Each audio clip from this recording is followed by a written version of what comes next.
ফিলিস্তিনের অবরুদ্ধ গাজা উপত্যকা ও অধিকৃত পশ্চিম তীরে ইসরায়েলি বাহিনী নিয়মিত আন্তর্জাতিক আইন লঙ্ঘন করে যাওয়ার পরও দেশটিকে আরও ২০ বিলিয়ন মার্কিন ডলারের অস্ত্র দিতে যাচ্ছে যুক্তরাষ্ট্র।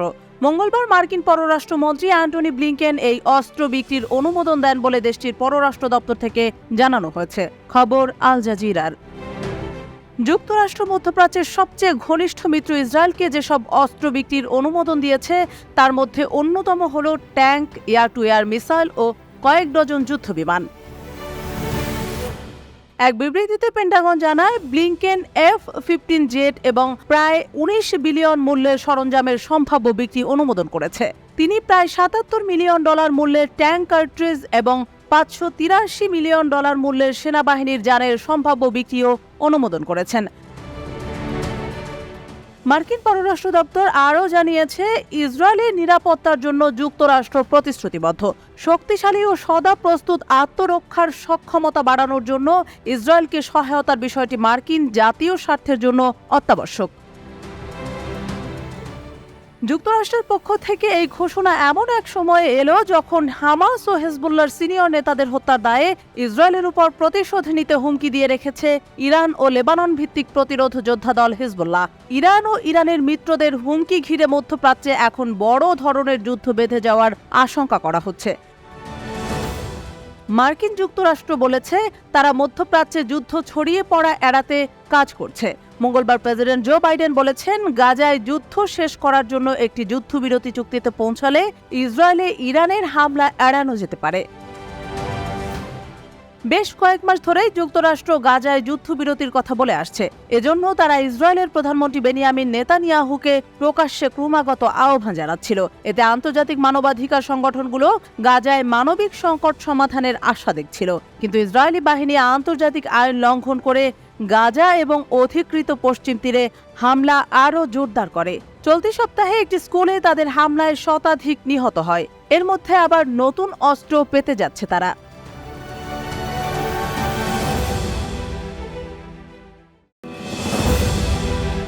বর্বর ইসরায়েলের রাহুকাল শুরু হয়েছে। একদিকে ইরানের প্রতিশোধমূলক হামলার হুমকি, আর অন্যদিকে ইরান সমর্থিত লেবাননের হিজবুল্লাহর একের পর এক হামলায় কেঁপে উঠছে বারবার। এবার ইহুদিবাদী ইসরায়েলের উত্তর অঞ্চলে মাউন্ট নিরা সামরিক ঘাঁটিতে কাতিউশা রকেট দিয়ে হামলা চালিয়েছে লেবাননের হিজবুল্লাহ যোদ্ধারা।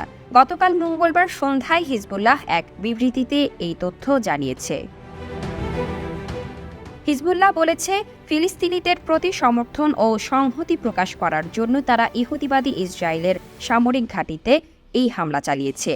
একই সাথে ইহুদিবাদী ইসরায়েল লেবানন ও গাজা উপত্যকায় যে বর্বরতা চালাচ্ছে তারও জবাব দিয়েছে এই হামলার মধ্য দিয়ে।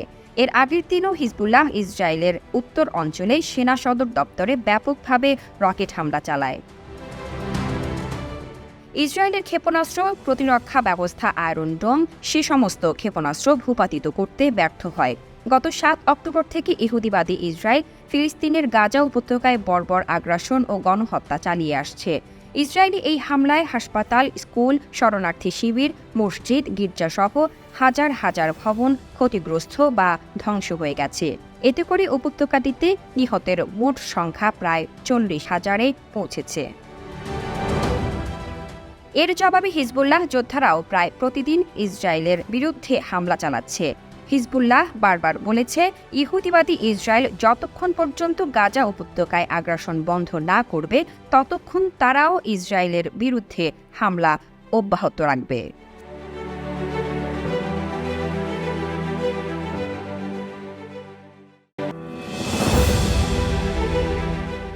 রাশিয়া ইউক্রেন যুদ্ধ নিয়ে বর্তমানে বেশ উত্তেজনাপূর্ণ পরিস্থিতি বিরাজ করছে। এতদিন যেখানে রাশিয়া ইউক্রেনকে ধরাশায়ী করে যাচ্ছিল, এখন আবহ পাল্টে গেছে। ইউক্রেন রাশিয়াকে নাকানি চুবানি খাওয়াচ্ছে। এমন পরিস্থিতির মাঝেই যুক্তরাষ্ট্রের সাবেক প্রেসিডেন্ট এবং দ্বিতীয়বারের জন্য হোয়াইট হাউসে প্রবেশের লড়াইয়ে নামা ডোনাল্ড ট্রাম্প ইউক্রেন যুদ্ধ নিয়ে করে বসলেন এক বিস্ফোরক মন্তব্য। রাশিয়া ইউক্রেন যুদ্ধের জন্য সরাসরি আমেরিকার প্রেসিডেন্ট জো বাইডেন দায়ী, এমন মন্তব্য করে রীতিমতো হুলস্থুল কাণ্ড বাঁধিয়ে দিয়েছেন রিপাবলিকান প্রেসিডেন্ট পদপ্রার্থী Donald Trump. Microblogging site এক্সের কর্ণধার ইলন মাস্কের সাথে সাক্ষাৎকারে ট্রাম্প এ দাবি তোলেন। তিনি বলেন, যদি বাইডেন আমেরিকার নেতৃত্বাধীন সামরিক জোট ন্যাটোয় ইউক্রেনের অন্তর্ভুক্তির বিষয়টি আটকাতে পারতেন, তবে এই রক্তক্ষয়ী সংঘাত হতোই না। ইউক্রেন যুদ্ধ নিয়ে তার সাথে রুশ প্রেসিডেন্ট ভ্লাদিমির পুতিনের কথা হয়েছিল বলেও দাবি করেন ট্রাম্প। বলেন, ইউক্রেন যুদ্ধ নিয়ে আমরা কথা বলেছিলাম, আমি তাকে বলেছিলাম এটা করবেন না। পুতিন তাকে শ্রদ্ধা করেন বলেও সাক্ষাৎকারে দাবি করেন ট্রাম্প। সাক্ষাৎকারে পুতিন, চীনের প্রেসিডেন্ট শি জিনপিং এবং উত্তর কোরিয়ার সর্বোচ্চ নেতা কিম জং উনেরও প্রশংসা করেছেন ট্রাম্প। দাবি করেছেন এই 3 নেতাই প্রকৃতপক্ষে দেশকে ভালোবাসেন। আমেরিকার বিরুদ্ধে খেলায় ওই নেতারা এগিয়ে রয়েছেন বলেও দাবি ট্রাম্পের। তার কথায় ওই নেতারা দেশকে ভালোবাসেন, তবে তাদের ভালোবাসার ধরন একটু আলাদা। একই সাথে ট্রাম্পের সংযোজন পুতিন, শি এবং কিম জং উনকে সামলাতে আমেরিকার একজন শক্তিশালী প্রেসিডেন্টকে প্রয়োজন। বাইডেনের বয়স এবং সিদ্ধান্ত গ্রহণের ক্ষেত্রে দুর্বলতার দিকে ইঙ্গিত করে আমেরিকার বর্তমান প্রেসিডেন্টকে ঘুমন্ত বলে কটাক্ষ করেন ট্রাম্প।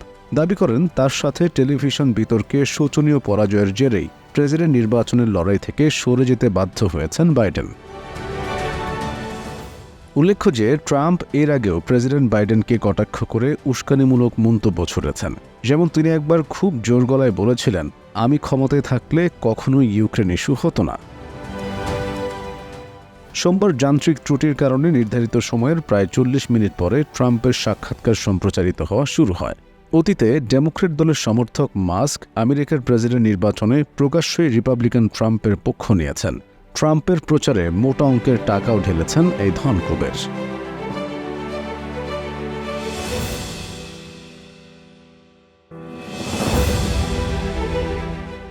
লোহিত সাগরে ইরান সমর্থিত ইয়েমেনের সশস্ত্র গোষ্ঠী হুতির তাণ্ডবে শ্বাসরুদ্ধকর পরিস্থিতিতে আছে ইসরায়েল ও তার মিত্ররা। হুতিকে রুখতে নানাবিধ চেষ্টা চালিয়েছিল দখলদার ইসরায়েল, যুক্তরাষ্ট্র, যুক্তরাজ্য, কিন্তু অপরাজয় শক্তি হুতির কাছে মার খেয়ে গেছে সকল চেষ্টা। এবার গোষ্ঠীটি তাদের ক্ষমতা প্রদর্শন করল জাতিসংঘকে। জানা গেছে, ইয়েমেনের রাজধানী সানায় জাতিসংঘের মানবাধিকার কার্যালয়ে ঢুকে নথিপত্র, আসবাবপত্র ও যানবাহন জব্দ করেছে হুতি বিদ্রোহীরা। 13 আগস্ট মঙ্গলবার জাতিসংঘের একজন জ্যেষ্ঠ কর্মকর্তা এ তথ্য জানিয়েছে। জাতিসংঘ ত্রাণ সংস্থা ও বিদেশি দূতাবাসে কর্মরতদের বিরুদ্ধে হুতিদের দমনপীড়নের সর্বশেষ পদক্ষেপ এটি। গাজা উপত্যকায় ইসরায়েল হামাস যুদ্ধকে কেন্দ্র করে লোহিত সাগরের করিডোর জুড়ে ইরান সমর্থিত এই বিদ্রোহী গোষ্ঠী জাহাজ চলাচলকে লক্ষ্যবস্তু করার মাঝেই এই অভিযান চালানো হল। জাতিসংঘের মানবাধিকার বিষয়ক প্রধান ফলকার তুর্ক এক বিবৃতিতে বলেন, ইয়েমেনের জাতিসংঘের কর্মীদের নথি, আসবাবপত্র ও যানবাহন সহ সব জিনিসপত্র হস্তান্তর করতে বাধ্য করার পর বিদ্রোহীরা গত 13 আগস্ট সানায় জাতিসংঘের মানবাধিকার কার্যালয় প্রাঙ্গণ দখল করে।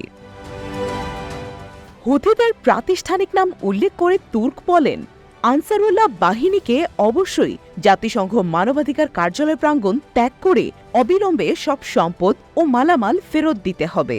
এ বিষয়ে জানতে হুতিদের একজন মুখপাত্রের সঙ্গে ফোনে যোগাযোগ করা হলেও তিনি সাড়া দেননি। এমনকি মেসেজ দেওয়া হলে তারও উত্তর দেননি তিনি। জাতিসংঘের মানবাধিকার দপ্তর জানিয়েছে, গত জুন মাসের অভিযানের পর সানা ও হুতি নিয়ন্ত্রণ অন্যান্য ইয়েমেনি এলাকায় জাতিসংঘের মানবাধিকার অফিসের কার্যক্রম স্থগিত করা হয়েছে। তবে আন্তর্জাতিকভাবে স্বীকৃত সরকার নিয়ন্ত্রিত ইয়েমেনের অংশে এখনও কার্যক্রম চালিয়ে যাচ্ছে তারা। উল্লেখ্য যে 2014 সাল থেকে হুতিরা সৌদি নেতৃত্বাধীন জোটের সমর্থনে ইয়েমেনের আন্তর্জাতিকভাবে স্বীকৃত সরকারের সঙ্গে গৃহযুদ্ধে লিপ্ত রয়েছে।